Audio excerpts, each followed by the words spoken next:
Well, there's no doubt that the campaign is helping to bring a lot of folks who don't usually watch a lot of cable news to the channel. But what's happening is they're staying longer, and they're coming back even on days when there isn't a primary or a debate. So Anderson Cooper is winning at 10 o'clock every night just on his own steam, whether there are special events or not. And I think it's because viewers have now seen him moderating debates and moderating our pre and post debate shows and anchoring on our primary nights, and they've come to like him a lot. And we see that with the Situation Room and Wolf Blitzer. Lou Dobbs' show is on an amazing roll. So even Campbell Brown, we just introduced anchoring the Election Center show at 8 p.m., and she's done phenomenally well. So I think this has staying power as long as the campaign is popular, and then we have to translate that success into other issues that are motivating the campaign, like the economy, Iraq, healthcare, things like that. I think that we can, and we're going to try hard to.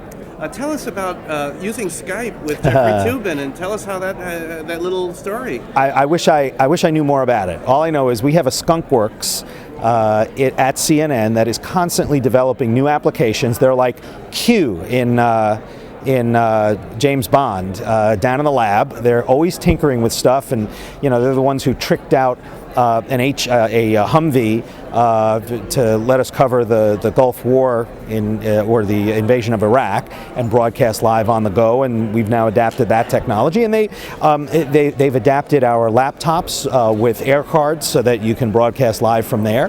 And last night we found ourselves in a situation where there was no way to do a live shot from Hawaii, where Jeff Toobin was on vacation, yet we needed him on the air because he went to law school with Elliot Spitzer, and god damn it, we were going to get him on one way or another. And one of these guys in the skunkworks who had been working on this notion of a Skype application for live broadcasting thought, well, let's just do it that way.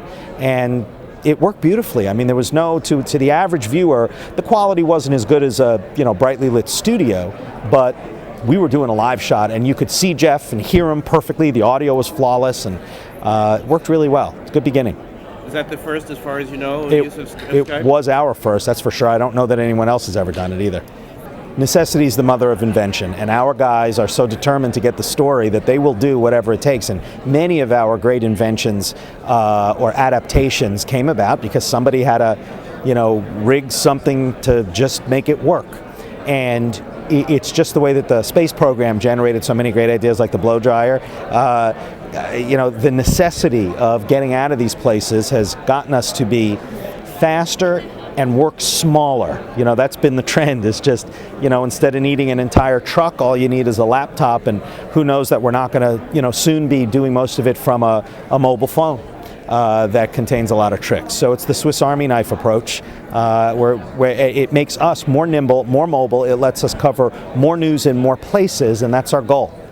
Ted Turner had the right idea when he created CNN as the first new media company. His idea was, let's use satellite technology to get the news to people, and let's make it available to them all the time. Well, that marriage of technology and convenience is exactly what drives the internet and all of these other digital platforms that are emerging. And so we are very well positioned to take advantage of all that. And in the DNA of the people who work there, we embrace that kind of flexibility. We really are platform agnostic. We want you enjoying CNN wherever you happen to be and in whichever way you choose to do it.